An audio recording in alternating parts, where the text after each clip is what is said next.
So, I know which Webtoon comic I'll be forcing myself to find time out of my day to read, and that'll be Get Schooled. It's a story I never knew about, heard about, completely oblivious to, but thanks to the Streisand effect, it's all over my radar now. Because one thing I hate to see is creative freedom be stifled or hindered, all because it might be deemed too offensive to cater to the socially conditioned, feeble-minded types who can't comprehend that a lot of times what comes with great storytelling is potential offense. And as this headline shows, that regardless of how far we've come, cancel culture is still something to be concerned about. Korean Teachers Union calls for the cancellation of live-action Webtoon-based Get Schooled series. I mean, that's literally cancel culture, right? Facing the threat of actual cancellation. And it's not like Netflix is the most base platform, so I wouldn't be surprised if they succumb to these demands. The Korean Teachers and Education Workers Union, KTU, also known as Jeongeojo, has publicly opposed the production of the upcoming Netflix series Adaptation of the Webtoon Get Schooled, calling for its cancellation due to concerns over its portrayal of violence in the education system. God, we are such in a soft era. If they get away with this, then nothing is truly safe. On May 20th, the union released a statement titled, "Violence is not true education." I know I say this a lot, but I call it how I see it.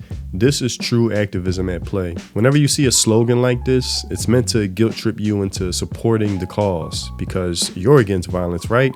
And if you oppose us, that means you're evil. That type of tactic is something that only weak-minded people fall for nowadays. Maybe years ago, it would seem as something to be fearful of, but it's so childlike in how reductive of a statement this is. Urging Netflix and the production team to halt the drama, the union criticized the original Webtoon for its sensational depiction of conflict between students, parents, and teachers, and for portraying educators as incompetent and passive. I mean, you really don't need fiction to do that. I know this union resides in Korea, supposedly, but here in America, our education system is so dog shit to where it's no wonder we have so much brain rot and lack critical thinking or just basic common sense in general. So you don't need the Webtoon to have that idea of the education system. It argued, meaning the union, that the story glamorizes violence in schools and undermines the professional dignity and expertise of teachers. I mean, it's a story that exists in a fictional world.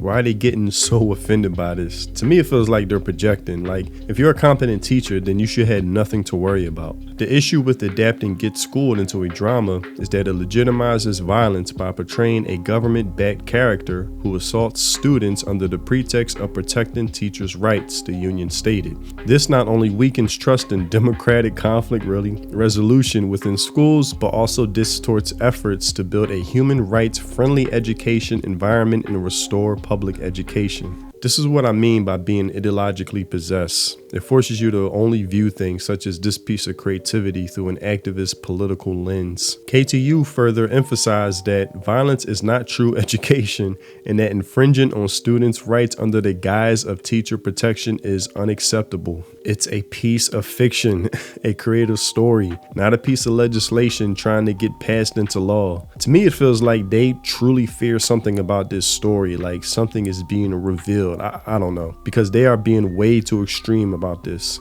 While acknowledging the importance of creative freedom, bullshit, the union stressed that content creators should consider their social responsibility and influence. While the original Webtoon gained attention for its satisfying narratives driven by strong state power, it also drew criticism for portraying marginalized groups such as women and people of color as villains, often resolving conflict through violence, yada yada yada. That's another tactic from activists. Whenever they mention marginalized people, women, and depict them as victims, it's only for a talking point to forward their own cause and selfish desires. Like, really no surprise there. But people have been socially conditioned like a reflex to be guilt-tripped by that tired method. And it says that the director Hong has acknowledged the above concerns and previously stated that the drama adaptation will approach the material with greater sensitivity and care. Now, if the director told them to fuck off, get the fuck out! Me, someone who doesn't care for live adaptations and despises Western-made ones, I would watch it just because. I would subscribe to Netflix and contribute my support of viewership just for the sake of. I love backing base creators who don't bow down to these types because they come so few and far between nowadays. And as I get older, I'm developing more and more of a dislike for unions when it comes to the voice acting Genshin Impact drama. But you don't know that. Oh my god, it's almost like you're not an actor. It's almost like you're not a voice actor.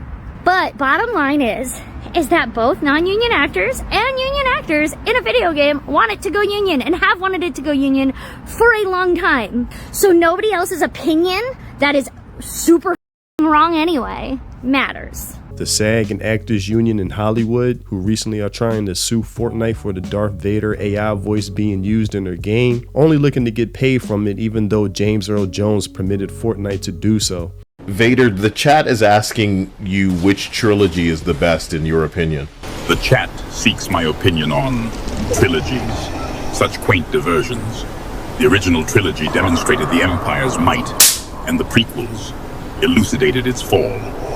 As for the sequels, they do not exist, which amuses me. What value do you place on such childish entertainments, Master Chief?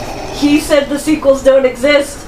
Fuck yeah, dude. That's pretty big. He said they don't exist, which amuses me? How can you say the sequels don't exist? I agree, they're terrible, which amuses me too. But shouldn't you not feel that way since Disney's so powerful?